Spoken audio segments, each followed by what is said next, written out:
The morning sun was just beginning to peek over the trees in Dumas, Arkansas, but for 17-year-old Casey Crowder, the light didn't bring safety. It brought a predator. High up on a grainy security monitor at a local hospital, a tiny flicker of movement caught a blurry white shape. It was a pickup truck, a Chevrolet Silverado, slowing down next to a young girl walking alone on the shoulder of Highway 65. The time on the screen read 6:13 a.m. To any casual observer, it looked like a good Samaritan stopping to help a stranded motorist.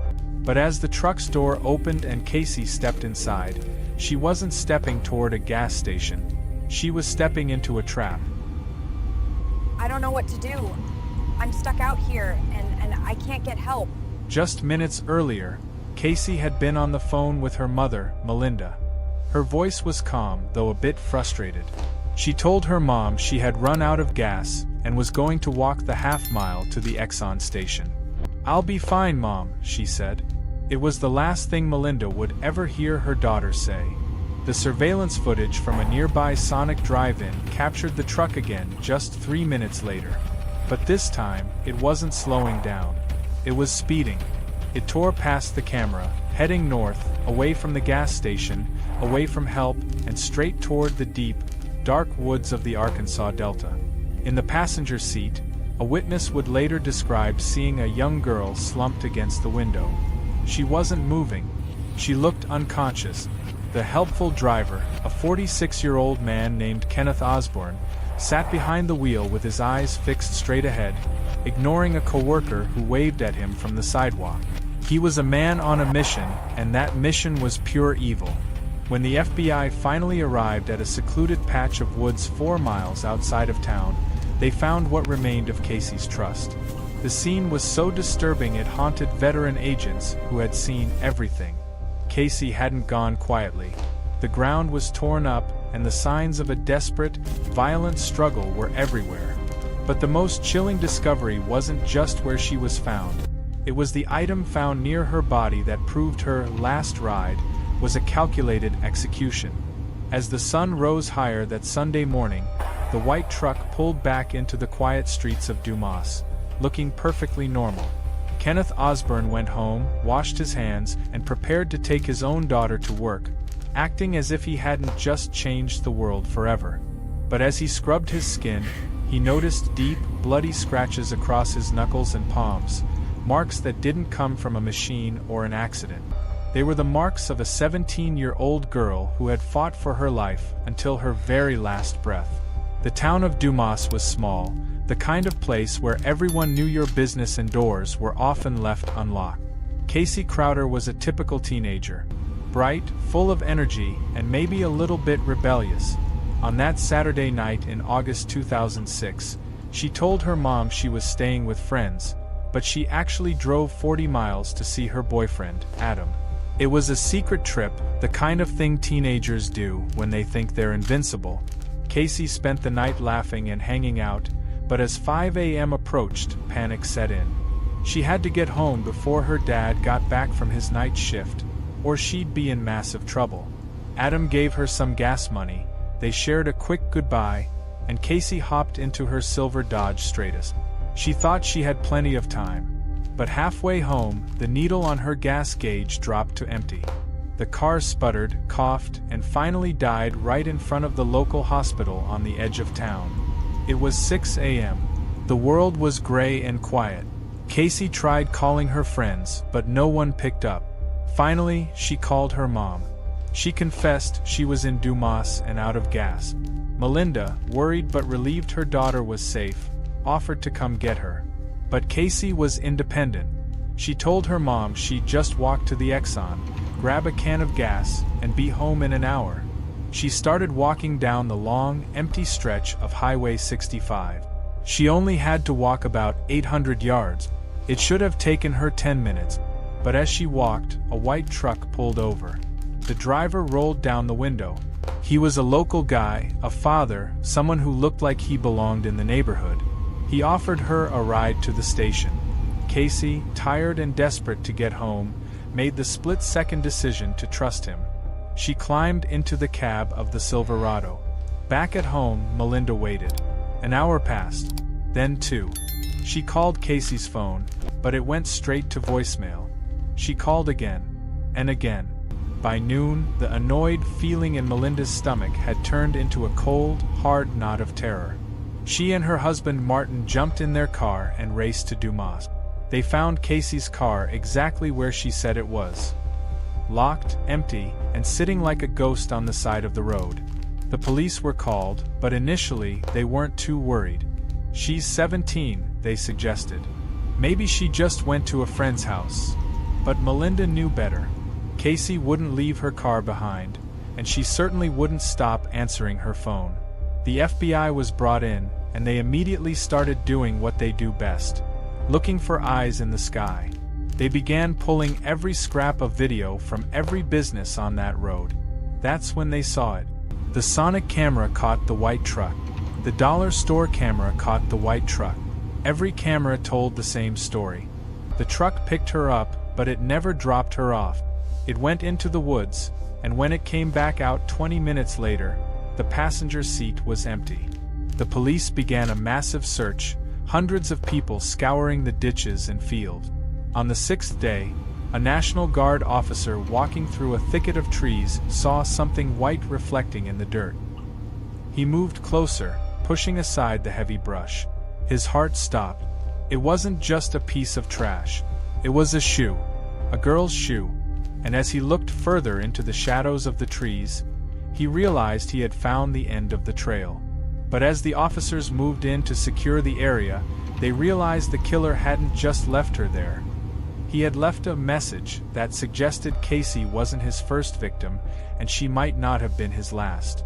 The discovery in the woods sent a shockwave through the search party that physical words can barely describe.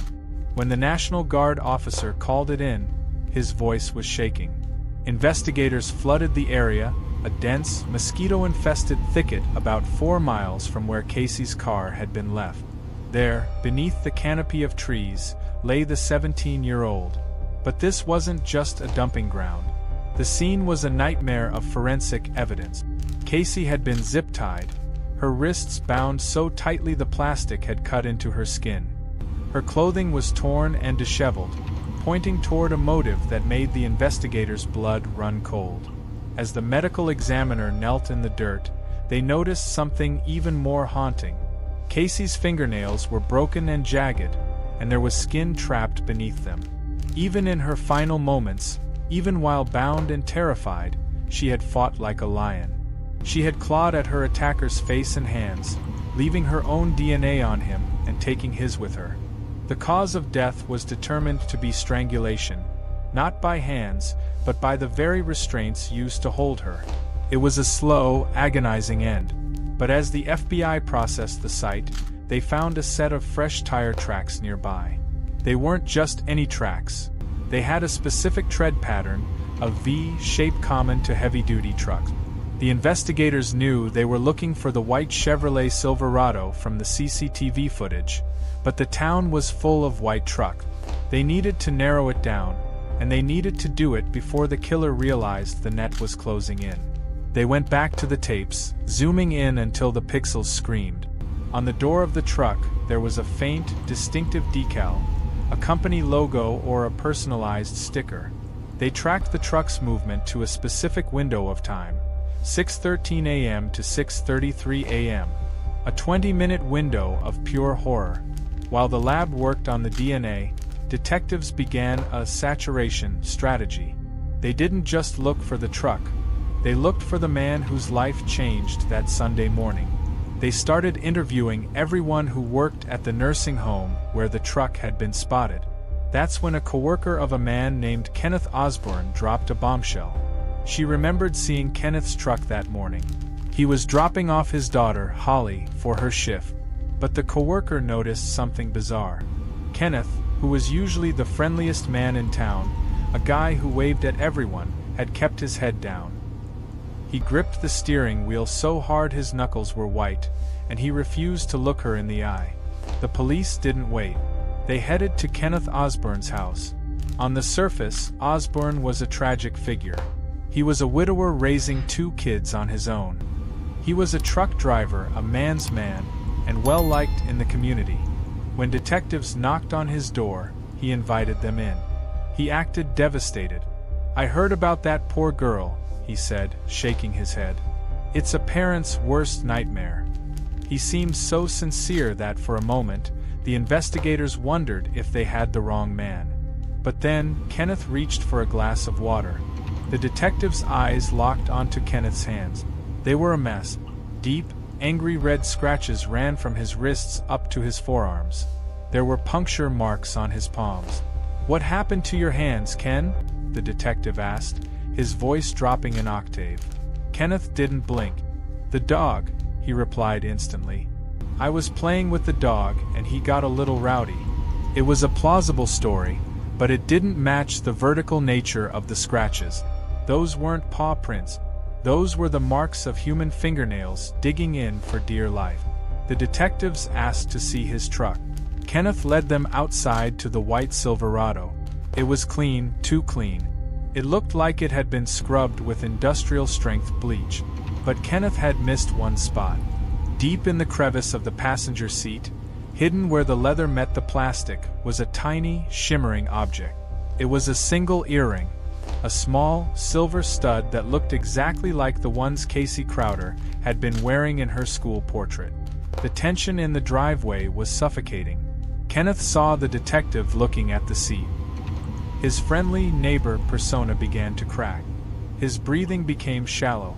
He started to stammer, saying he might have picked up a hitchhiker weeks ago. Maybe that's where it came from. But the detectives knew the truth. They took Kenneth down to the station for voluntary questioning. Inside the interrogation room, the walls felt like they were closing in. They showed Kenneth the CCTV footage. "That's my truck," he admitted, "but I was just driving to the store for cigarettes." The detectives pointed to the clock on the footage. "The store is south, Ken. You were heading north, toward the woods." Kenneth went silent. He asked for a lawyer. But just as he thought he could shut the door on the investigation, a frantic call came in from the forensic lab. The DNA under Casey's fingernails had been processed. It was a match. But it wasn't just a match for Kenneth Osborne. It was a match for a DNA profile linked to an unsolved cold case from 3 states away. The revelation of the DNA match sent the interrogation room into a stunned silence. Kenneth Osborne sat under the buzzing fluorescent lights, his face pale, still insisting that his injuries were from a playful dog. But the science was screaming a different story. The skin cells found under Casey's broken fingernails didn't just belong to him. They proved he had been in a fight to the death with the teenager. Detectives leaned in close, showing him photos of the woods, photos of the zip ties, and finally, a photo of Casey's smiling face. "She gave you these marks, didn't she, Ken?" they whispered. Kenneth's nice guy mask finally shattered. He didn't confess, but his demeanor shifted from cooperative to cold and calculating. While he sat in that room, FBI agents were busy tearing his white Silverado apart. They weren't just looking for earrings anymore. They were looking for the murder kit. In the back of the truck, hidden beneath a heavy toolbox, they found a roll of plastic zip ties that matched the ones used on Casey's wrists. Even more damning, they found a receipt from a local hardware store. The date on the receipt? August 26th, the day before Casey disappeared. He hadn't just happened upon her. He had been prepared to hunt. The investigation then took a sharp turn toward Kenneth's cell phone record. In 2006, GPS tracking wasn't as precise as it is today, but cell towers didn't lie. At 7:04 a.m., while Casey's family was starting to worry, a signal bounced off a tower located deep in the rural outskirts of Dumas. It was Kenneth's phone. At that exact same minute, Casey's phone had attempted to make one final call. It wasn't to her mother or her boyfriend. She had tried to dial a 4-digit number, likely a desperate, fumbling attempt to call for help while her hands were bound. The two phones had pinged off the same tower at the same time. They were together in the middle of nowhere. As news of the DNA match leaked to the public, the town of Dumas turned into a powder keg. Neighbors who had once waved at Kenneth now stood outside the police station, demanding justice. They couldn't believe that the man who drove his daughter to work every Sunday was a monster. But the evidence was mounting. Investigators spoke to a witness who had been driving on Highway 65 that morning. This witness claimed they saw the white truck parked on the shoulder with its hazard lights on. They saw a man leaning over the passenger side, appearing to help a girl with her seatbelt. In reality, he was likely delivering the blow that knocked her unconscious. The police decided to play their final card. They brought in Kenneth's own daughter, Holly. They showed her the timeline, the truck footage, and the scratches on her father's hands. Tears streamed down her face as she realized the man who had raised her was a stranger. She told police that on the morning of the 27th, after her father dropped her off at work, he didn't go straight home. He told her he had errands to run. He didn't show up back at the house until hours later, smelling of sweat and forest floor, immediately jumping into the shower and scrubbing his skin until it was raw. Just as the detectives were preparing to officially charge Kenneth with capital murder, a search team back at the crime scene found one more piece of evidence buried in the dirt. It was Casey's cell phone. It had been smashed, but the memory chip was intact. When the FBI technicians recovered the data, they found a draft text message that had never been sent. It was addressed to no one, written in a panic. It contained two words that changed the entire nature of the case. He's armed. The discovery of a weapon changed everything. If Kenneth had a gun, why did he choose to use zip ties and his bare hands? The answer suggested that Kenneth didn't just want to kill, he wanted to control. He wanted his victims to feel the terror. But as the police searched Kenneth's home for the weapon mentioned in the text, they found a hidden compartment in his bedroom closet. Inside wasn't just a gun, it was a collection of trophies, small items of jewelry, hair clips, and photos of young women that didn't belong to his daughter or his late wife. One of the photos was of a girl who had gone missing from a neighboring county 3 years earlier. The weight of the case was now massive. Kenneth Osborne wasn't just a local murderer. He was a serial predator who had been hiding in plain sight for years. But as the sun set on the third day of the investigation, a massive storm rolled into Dumas. Lightning lashed the sky, and the power at the police station flickered and died. In the momentary darkness, a loud crash echoed from the interrogation wing. When the backup generators kicked in and the lights hummed back to life, the detectives rushed to Kenneth's room. The chair was empty, the handcuffs were hanging from the table, and the reinforced window was shattered. Kenneth Osborne was gone, disappearing into the same dark woods where he had taken Casey. The silence following the crash was replaced by the frantic screams of sirens. Kenneth Osborne, a man who knew every backroad and deer trail in the Arkansas Delta, had vanished into a wall of torrential rain. The police station was in a state of total chaos. How could a man in handcuffs escape a high-security room? Upon closer inspection, they found that Kenneth hadn't just broken the window. He had used his immense physical strength, fueled by the desperation of a cornered animal, to rip the metal casing right out of the wall. The manhunt was the largest in the state's history. Hundreds of officers, K-9 units, and thermal imaging helicopters descended on the area surrounding the woods where Casey's body had been found. They knew Kenneth would return to the kill zone, a place where he felt powerful. But the rain was washing away his scent, and the thick mud made tracking nearly impossible.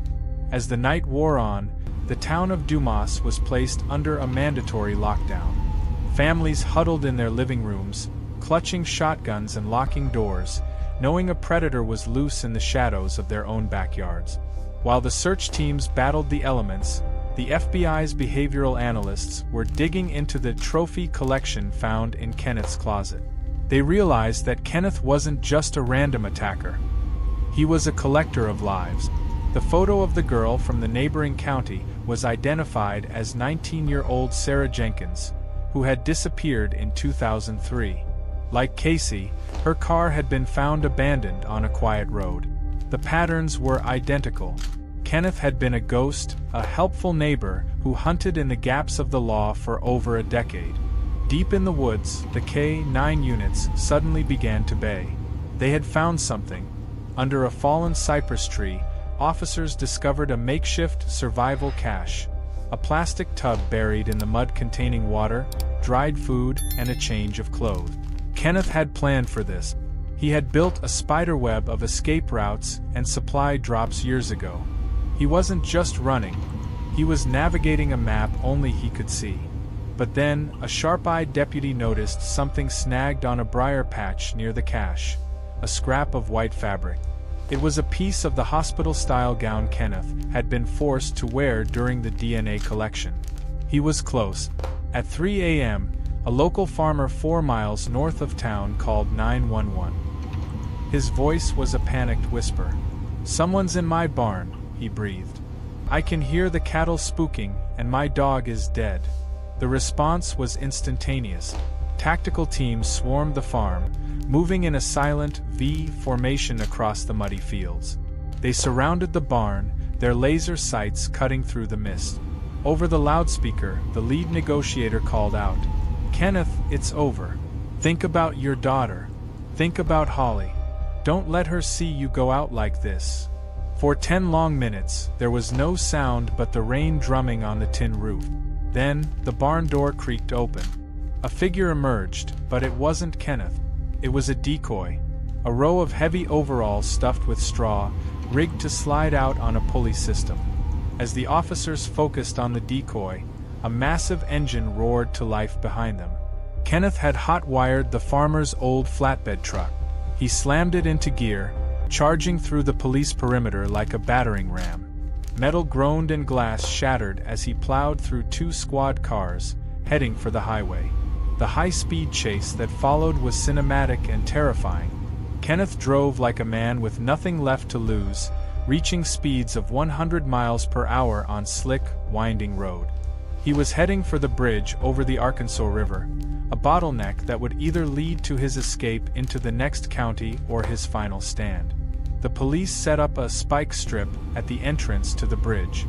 As the flatbed truck hit the spikes, the tires disintegrated, sending sparks flying into the night sky. The truck swerved wildly, flipped 3 times, and skidded to a halt just inches from the bridge's railing. Officers moved in with shields up, expecting a shootout. They found the cab empty. Kenneth had kicked out the windshield during the rolls and had climbed over the railing. As the spotlights hit the water below, they saw him. He wasn't swimming. He was standing on a concrete pillar, staring up at the dozens of guns pointed at his chest. He looked at the officers, then at the swirling, muddy water below. He didn't look afraid. He looked defiant. "You'll never know where the others are," he shouted over the wind. "Casey was just the one who caught me." Then, with a chilling smile, he leaned backward into the darkness. Tangle of submerged root. It was Kenneth Osborne. He was alive, barely, clinging to a log with the same battered hands that had ended Casey Crowder's life. When they pulled him from the mud, he was shivering and broken, but his eyes were still cold. He was immediately transported back to a high-security cell, this time under 24-hour suicide watch. The legal battle that followed was a grueling marathon for the Crowder family. In 2008, Kenneth was convicted of capital murder and sentenced to life without parole. But the nightmare wouldn't end. In 2009, a technical error in jury selection caused the Arkansas Supreme Court to overturn the conviction. For a few terrifying months, Melinda and Martin Crowder faced the possibility that their daughter's killer might walk free on a legal loophole. The family had to endure a second wave of agony as a new trial was prepared. To avoid the risk of another overturned verdict or a hung jury, prosecutors offered a deal in 2014. Kenneth Osborne would plead guilty to second-degree murder and kidnapping in exchange for a 40-year sentence. It wasn't the life for a life the community wanted, but it guaranteed that Kenneth would remain behind bars until he was an old man, and it spared the Crowders from reliving the graphic details of Casey's final moments in court yet again. During the sentencing, Melinda Crowder stood just feet away from the man who had stolen her future.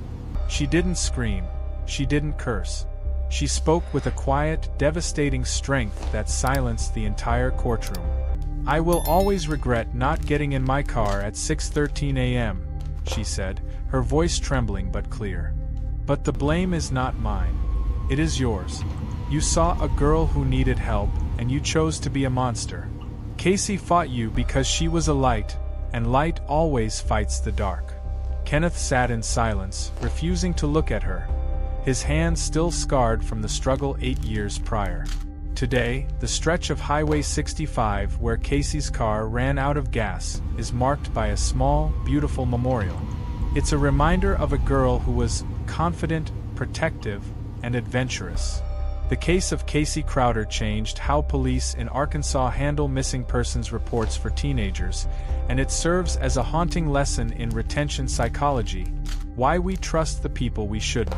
Kenneth Osborne remains in prison, his trophy collection now sitting in an FBI evidence locker as agents work to link him to other cold cases across the South. The most shocking part of the entire investigation wasn't the CCTV or the DNA. It was the realization that Casey had actually managed to escape the truck once. Forensic reconstruction showed that she had jumped from the moving vehicle near the woods, which is why her shoe was found so far from the body. She had almost made it to the tree line. She had almost disappeared into the safety of the brush. But the helpful driver had been faster. He had hunted her down, proving that for some predators, the help they offer is nothing more than a mask for the unthinkable. Casey's story continues to provoke a heated debate online and in small towns across America. Could she have been saved if her boyfriend had checked on her?